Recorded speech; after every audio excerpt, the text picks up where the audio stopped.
Is Imam Mahdi about to appear soon? Are we going to live to see the time of Dajjal? Are we living the end of times? These are frequent questions I'm being asked at this moment, especially with the current situation going on in the world. To understand all of this, you have to first understand that the Prophet ﷺ gave us minor signs and he gave us major signs. Okay? Now, major signs, there are 10 of them, starting with Dajjal and then Isa alayhi salam, and then Ya'juj, Ma'juj, and so on. These are 10 major signs. None of the major signs can appear until all the minor signs have appeared. And where is Imam Mahdi in all of this? Imam Mahdi is the bridge between the minor signs and the major signs, meaning that he will be the last of the minor signs and he will live to see the coming of Dajjal, live to see the coming of the first of the major signs. Okay, so now of the minor signs, if they don't all appear, then we won't see Imam Mahdi, we won't see Dajjal. Okay, remember that. And from the minor signs, the scholars have said that most of them have appeared, except for a few. There are a handful of them that haven't appeared.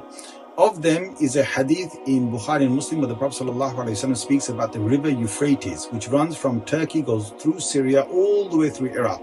That river will recede and it will leave behind it like a mountain full of gold.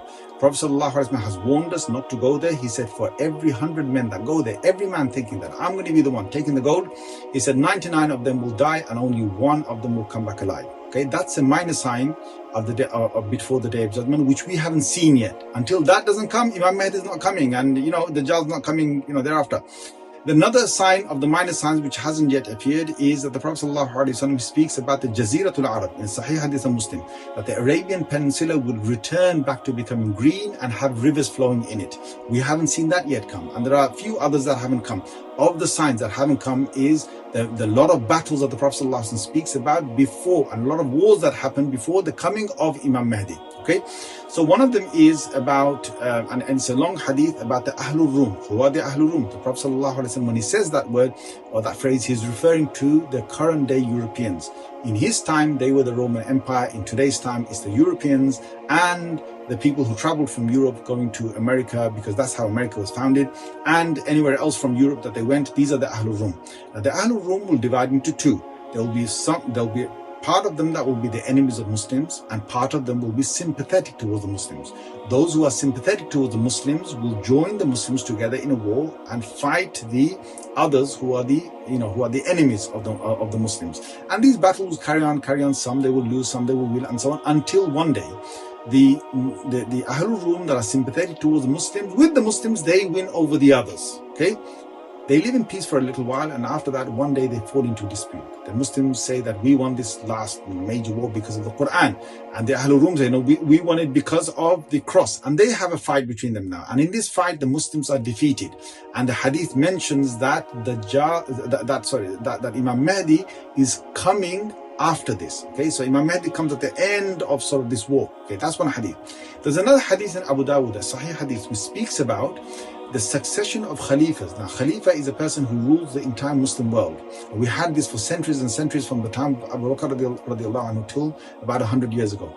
That whole succession, it comes in again.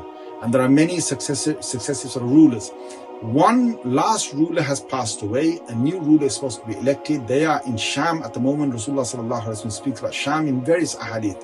When he says Sham, he doesn't mean today Syria only. It covers Syria, whole of Syria. It covers Lebanon. It covers the whole of Palestine. It covers part of Egypt. Covers part of Iraq. Okay, it's a massive part of land. In Sham, these leaders are sitting together and they're about to elect the next leader. Each one is ready, who could become a potential leader. And they have a dispute over who should be the leader. One of these men who could become the leader, he has enough of this. He runs away from there. He goes to Mecca. He doesn't want to become the leader.